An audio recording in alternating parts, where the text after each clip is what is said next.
Hello, and welcome to another episode of From Pixels to Pictures, the show where we take a look at film adaptations of video games and try to figure out what went wrong.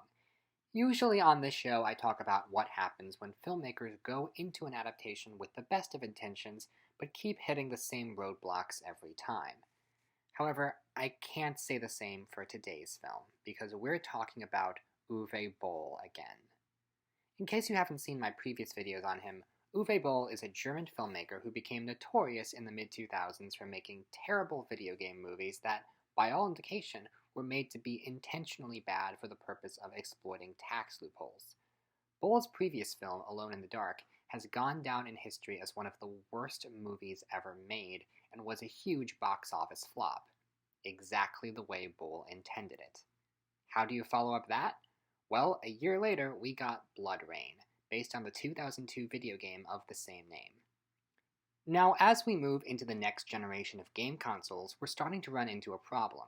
Bloodrayne is a PS2 game that, try as I might, I couldn't find a way to play for myself for research.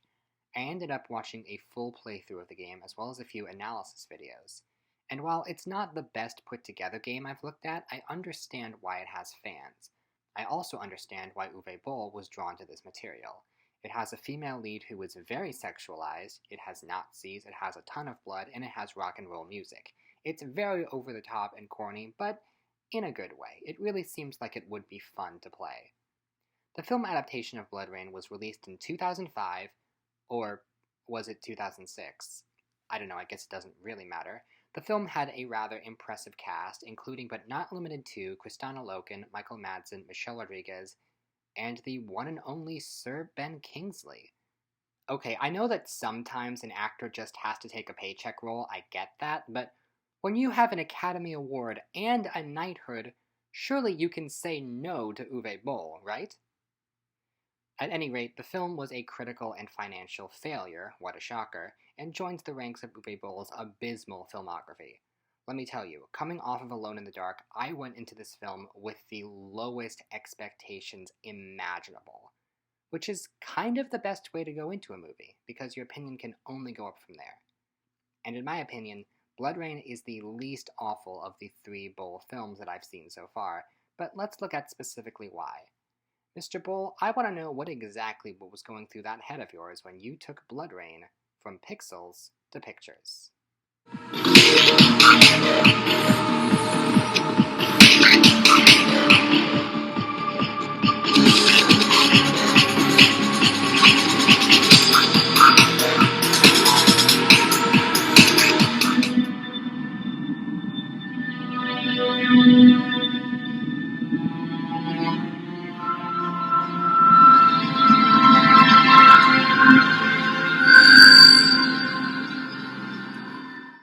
Round 1. Characters. Rain is one of those video game protagonists who was the main selling point of the game, more so than the story or even gameplay.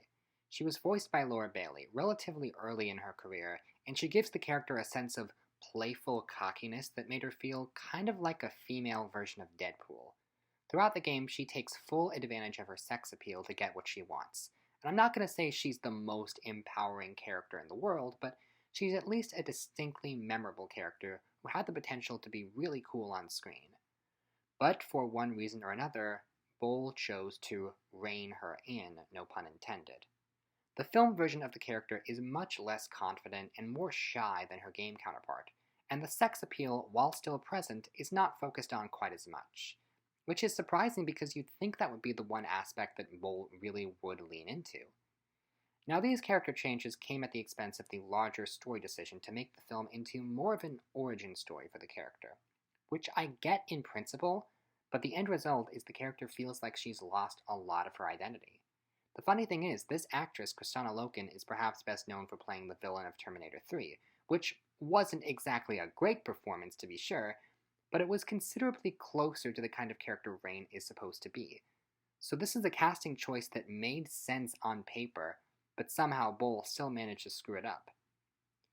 But at least she comes out of this mess with a little more dignity than Michael Madsen, who plays Vladimir, one of the guys from the Brimstone Society trying to recruit Rain. Now, I'm going to make a pretty bold statement here. This is the single worst performance in any of the movies I've looked at so far. Again, it's Bull, so you have to account for his directing, but Madsen's dedication to this character is about on par with a 6-year-old doing a nativity play. He could not possibly care less about what's happening around him, and apparently he was very drunk on set, which does not surprise me. I don't even remember what the character is supposed to be other than a guy from Brimstone. The role left no impression on me, and I'm pretty sure it left no impression on him. There's also Sebastian, the love interest of the movie, and a very generic one at that. He had little to no chemistry with Rain, and the end result is one of the most forced romances I've seen in a movie in quite a while. Which is a shame because given the tragic, if somewhat predictable note that the romance ends on, it had the potential to be at least somewhat interesting. Oh, and speaking of wasted potential, Michelle Rodriguez plays Catherine. Now, I hold to this day that Rodriguez's turn in Resident Evil is one of the better performances in a video game movie I've seen, so I know she has the talent to overcome a weak script, but clearly Bull was too much for her. It feels like this character should have been a lot more interesting on paper because she is also the daughter of an evil vampire and she could have served as a foil to Rain, but again, they don't really do anything with it and her arc ends up feeling completely pointless. By the way, her father is Billy Zane, and his performance is about what you'd expect. It's a little hammy, but not in a way that's any fun. But if you're looking for ham and a little bit of cheese, well, that comes with a side of meatloaf. This is such a bizarre casting choice, but the sheer absurdity of it makes it one of the most memorable sequences of the movie, so there's that. I feel like Meatloaf fully understands what kind of movie he's in, and he's having an absolute blast with it.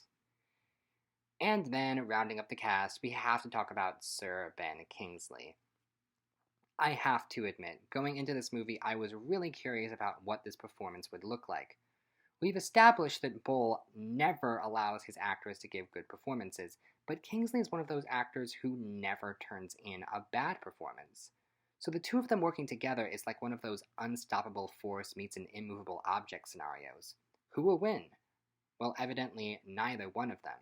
Kingsley gets a fairly small amount of screen time, and when he is on screen, he's not really asked to do anything except sit in the chair and give very vacant stares. Now, it's not unreasonable to write Kagan as being very stoic and not showing a lot of emotion, but there's nothing that the character does that justifies the casting of Sir Ben Kingsley in this role. I'm not going to say he gives a bad performance, but he barely gives a performance at all. It feels like such an insult to take an actor of his caliber and give him nothing to do. And that's basically all I have to say. We don't really get a ton of characters from the games outside of Rain and Kagan, but to be fair, the only characters I remember from the game are the mentor lady who kept dying and coming back, and the twins that Rain fights near the end who had very memorable personalities. But losing these characters doesn't really bother me as much as what they did with Rain's character. And even though the decision to give Rain an origin story is more of a narrative issue, you can still give someone an origin story while having them be confident and cocky throughout. And I think they really missed the opportunity to do that with Rain. So in this category, I'm going to give it a score of 3. Round 2, setting. One thing that I'm discovering the more I get into these reviews is that setting is often the round where I have the least to say. What I'm supposed to be doing is comparing the locations and world building of the game to that of the film, but more often than not, I run out of things to say and end up talking about how the movie looks in general. Now, the setting of the game is nothing to write home about. The story is initially set in New Orleans in the late 1930s, and then we jump ahead to Nazi Germany, with the last section actually taking place in a German castle. It looks fine. I'm sorry, I know most of the time I gush about the game's look, but there's not that much to say here. I feel like most of the game's identity comes from the main character and not from the world building. It's solid, but there's nothing truly special about it. And that may or may not have had something to do with Bull's decision to change up the setting. Instead of Nazi Germany, the movie takes place in 18th century Romania. Bull claimed that he wanted to harken back to the roots of Dracula. And I can't believe I'm saying this, but I don't hate this decision. Hear me out. The budget for this movie was pretty big for an Uwe Boll production. And maybe it's because my expectations were so low going in, but I found myself honestly kind of impressed by the production design and costume design. I have no doubt that it's completely historically inaccurate, but it didn't take me out of the movie when I was watching it. I can suspend my disbelief, at least until Madsen and Rodriguez come on screen. There are certain actors who just shouldn't do period pieces.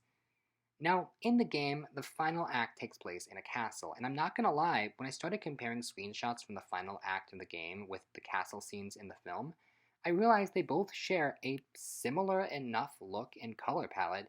Even if the location and time period are different, the movie does kind of look like the game, which for Uwe Boll is shocking. I have no idea if this was done on purpose. Maybe it was a complete accident. After all, most of the game is set at the Nazi base, which is nowhere to be found in the film for obvious reasons. So I find myself at an interesting crossroads here, because objectively the setting of the film is wrong. But it's wrong done well.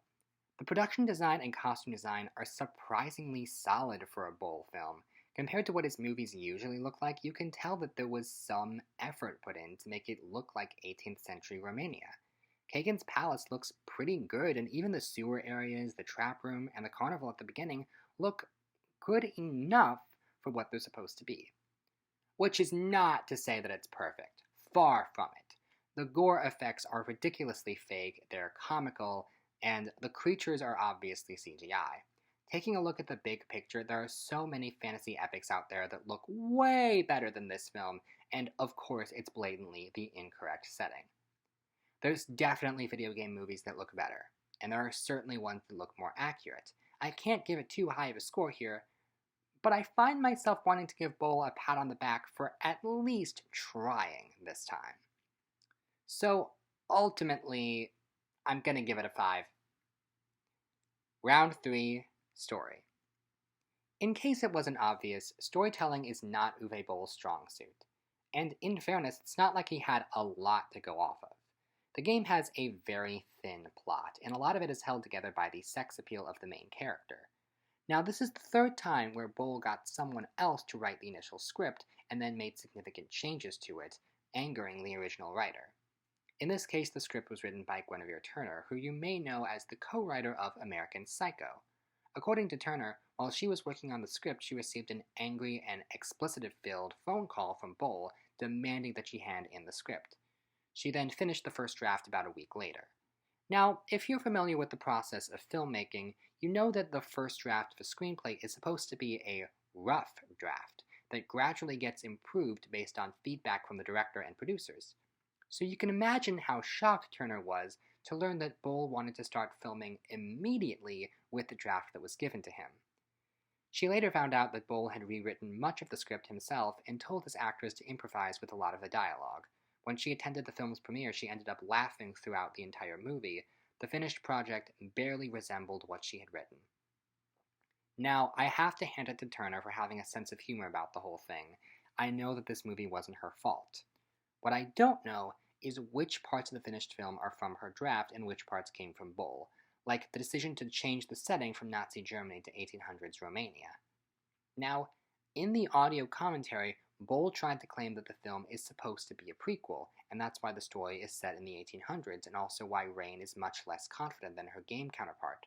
But that doesn't really make sense because both the game and the film involve Rain being recruited by the Brimstone Society, and also the plot involves Rain hunting down and killing her father Kagan, which happens in the second game. So basically, it's like Uncharted. You don't need to claim it's a prequel, just call it its own continuity.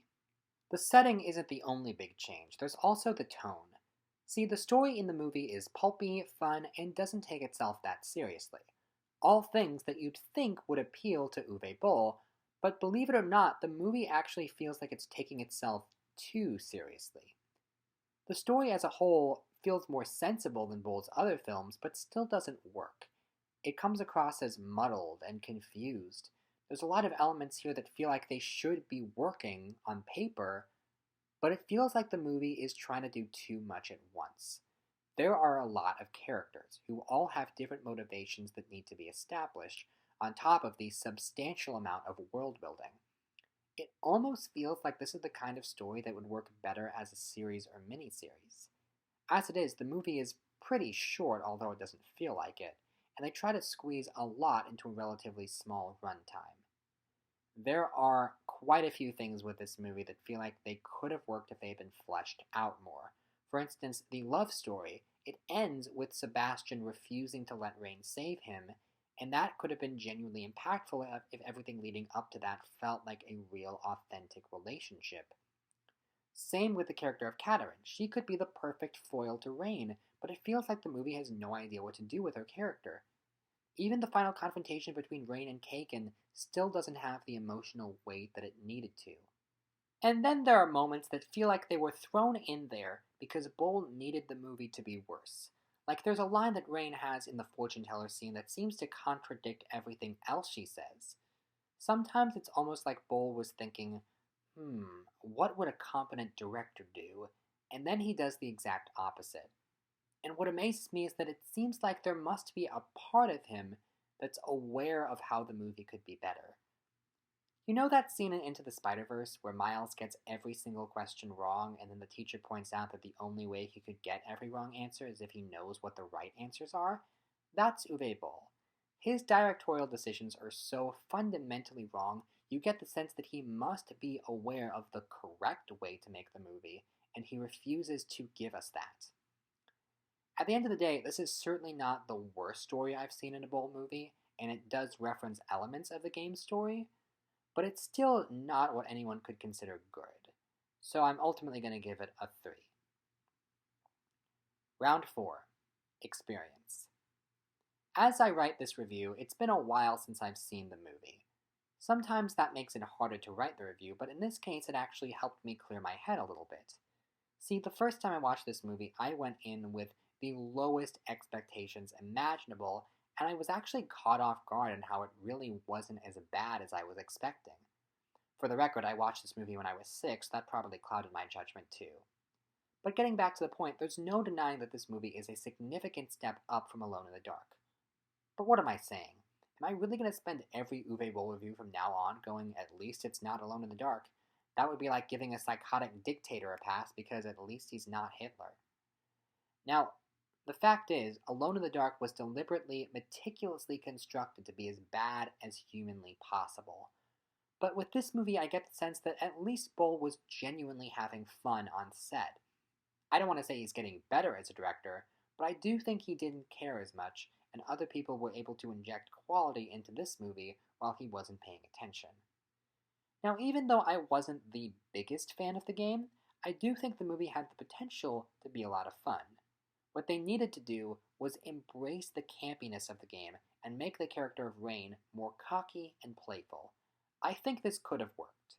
As is, the movie fails to feel like the game, largely because it takes itself too seriously. But with that said, there are a couple of small things in this movie that actually do come from the source material. I find it amusing that in the Nostalgia Critic review they joked that, according to Uwe Boll, all water is harmful to vampires, when that's something that actually came from the game. Water can hurt you if you jump into a lake, but the way that you heal is you bite an enemy. You can suck their blood, and that fills up your health bar. At the beginning of the movie, when she's in the circus, the ringmaster shows off to the crowd that water hurts her, and then shows how the wound heals when she consumes blood. I gotta admit, that moment really surprised me. Holy cow, you're taking a gameplay mechanic and you're putting it on the big screen in a way that makes sense within the story? Yes, this is the correct way to do it. Now, if Uwe Boll were a competent storyteller, he could have brought that back later in the film. Had a scene later on where she's close to dying and needs to drink blood, maybe have another character sacrifice themselves in order to save her. I don't know, I'm just spitballing here, and maybe Turner's original script did include something like that, but it is a good idea to take the existing gameplay mechanic and showcase it in a way that makes sense for the movie. At least we get a little bit of that. Another thing we get in this movie is a decent amount of action scenes. See, Doom, if Uwe Boll managed to do it, then you have no excuse. The action isn't the worst, but the stunts feel fairly basic, and the editing is incredibly sloppy, especially during Rain's escape scene near the beginning. Also, the set piece of the water trap room isn't the greatest, but isn't the worst either. You can tell that some effort was put in. Now, under normal circumstances, I would never expose myself to more Uwe Boll than necessary, but in this case, the only version of the movie that was available to me was the director's cut, and from what I understand, the only difference is the ending. Because in the version I watched, after Rain kills Kagan and sits on the throne, we get a very pointless 4-minute montage replaying the violence that was shown earlier in the film. It's such a weird way to end the movie. I can just picture Bull sitting in the editing room being like, wait a minute, is this too good? How do I make the movie worse without filming any new scenes? Oh, I know! At least whoever edited the theatrical cut had the sense to take that out. If I had seen that version, maybe my opinion would have been a bit different. As I said earlier, I went into this movie with the bare minimum expectations, and that definitely helped. When your expectations are so low, sometimes you can be impressed by virtually nothing at all. When I was putting the scores together, there was a moment when I thought to myself, do I give this a D? Because if I'm a teacher and Uwe Boll is the student, I recognize that this is a significant improvement from his previous work. But at the same time, I think that any improvements are not because of Uwe Boll, but in spite of them. I think there are a number of things in this movie that work just enough that I feel compelled to give it the benefit of the doubt. At the end of the day, this really is not a good movie. But I've seen the bottom of the barrel. Believe me, we're not there anymore. I'm giving it a 4. So, when all is said and done, Bloodrayne gets a score of 16 out of 40, 40%, for a final grade of F. Yeah, this really isn't a movie that I would recommend. Most people would not enjoy this even on an ironic level. It's impressive by both standards, but not by most other standards. Well, that was review number 15, and I have to be honest, I'm starting to lose faith in the purpose of this project. I'm trying to give these video game movies a fair shot, but they keep missing the mark so bad. All these directors just want to do their own thing, and they don't seem to really care about the source material that they're adapting. I mean, can't we just get one video game movie, just one, that actually tries to flat out put the game on screen?